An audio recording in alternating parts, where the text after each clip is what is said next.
Big boss ने वो task cancel कर दिया था लेटर वाला। उसके बाद बिग बॉस ने फिर बुलाया नेहल को और वहां पे उनको वो पावर दी कि वो जो 9 लोगों की चिट्ठी नहीं आई है उनमें से किन्हीं 2 लोगों की चिट्ठी घर में ला सकते हैं।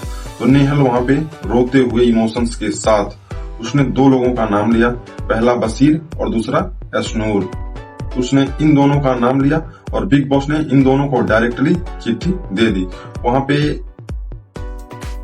बशीर ने वो चिट्ठी पढ़ा, इमोशन भरी चिट्ठी थी, जैसा कि आप लोग जानते ही होंगे कि किस प्रकार की चिट्ठी रही होगी। फिर उसके बाद बशीर ने नेहल को थैंक यू बोला और वही काम सेम टू सेम फिर अशनूर का हुआ। अशनूर भी चिट्ठी पढ़ी और इमोशन हो गई और वहां पे वो भी नेहल को और बिग बॉस दोनों को थैंक यू बोली।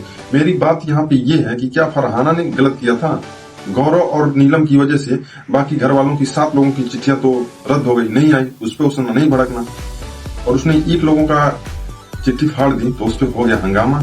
ऊपर से अमाल मलिक उसको खाना नहीं खाने दे रहा है, उस पर गंदे गंदे टिप्पणी कर रहा है, जाओ तुमको तो किसी पूर्ण में भी काम नहीं मिलेगा। ये वर्ड क्या किसी के लिए सही है? अगर मैं उस घर में होता और वहीं पे अमाल मलिक को फाड़ देता। बिग बॉस का जो रूल है वो गया तेल लेने, घर से बाहर करना है कर दो, पर ये वर्ड सही नहीं है। इससे अमाल मलिक की जो अंदर की गंदगी है वो बाहर आ गई है, पता चल रही है वो कैसा है। इतना घटिया कोई कैसे हो सकता है, इस पे सोच के भी शर्म आती है। वो अपने आप को बहुत हाई समझता है, क्या है उसकी औकात क्या है? एक बार नॉमिनेशन में आ जाओ, तुम्हें तुम्हारी औकात दिख जाएगी कि तुम क्या ऑडियंस क्रिएट किए हो। कोई किसी के लिए इतना घटिया कैसे बोल सकता है? तुमको चढ़ना ही था तो गौरव पे जाके चढ़ लेते ना, उसने ही तो टास्क कैंसिल करवाया था। वहां तुम्हारी हिम्मत नहीं हो रही क्योंकि वो लड़का है, वहां फट जाएगी। फरहाना लड़की है, उस पर चढ़ जाओ। उसने क्या किया था? उसने तो गेम ही खेला था। वो गेम क्या तुम लोगों के हिसाब से खेलेगी? वो गेम खेलने गई वहां पे अपने हिसाब से गेम खेलेगी ना। तुम सब उसको ना पसंद करो वो अलग की बात है, उसके हिसाब से वो गेम सही था, उसने कैप्टनसी के लिए किया, वो हाँ किया। बिग बॉस ने आकर वो टास्क दिया क्यों था ये बताओ? अगर कोई किसी को चिट्ठी नहीं फाड़ता तो बिग बॉस भी ये भी बोल सकता था कि जब तुमको कैप्टनसी की कोई कदर ही नहीं तो आगे से तुमको कैप्टनसी का कोई टास्क ही नहीं मिलेगा।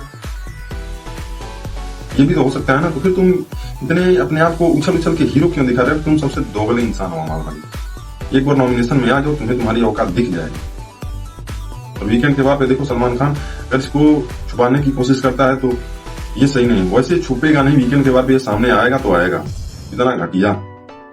और इन सब के बाद फरहाना अमाल मलिक वाले ग्रुप में थूकने तक नहीं जाएगी, ये मेरे को पता है। और बशीर ये इसका फ्रेंड हुआ करता है और इतने गंदे गंदे वर्ड वो भी बोलता है और जब स्टैंड की बात आती है तो उसकी भी फट जाती है। दूसरों के मामले में बस इसको घुसना आता है, इसको अपनी टीम में कोई गलत नहीं दिखता है। बोलता है मैं बहुत फेयर खेलता हूँ। कहाँ खेलता है फेयर? दिखाना। चलो वीकेंड के बाद पे तुम्हें तुम्हारी औकात पता चलेगी। और इस बार सलमान खान भी इम्प्रेस्ड होगा ऑडियंस से, क्योंकि ऑडियंस ने उसको इतना हेट किया था। वो भी इस बार फेयर रहेगा वीकेंड के बाद में, ये मेरे से लिख के ले लो।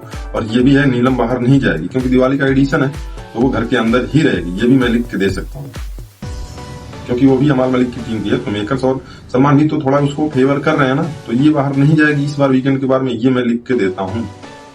बाकी देखो।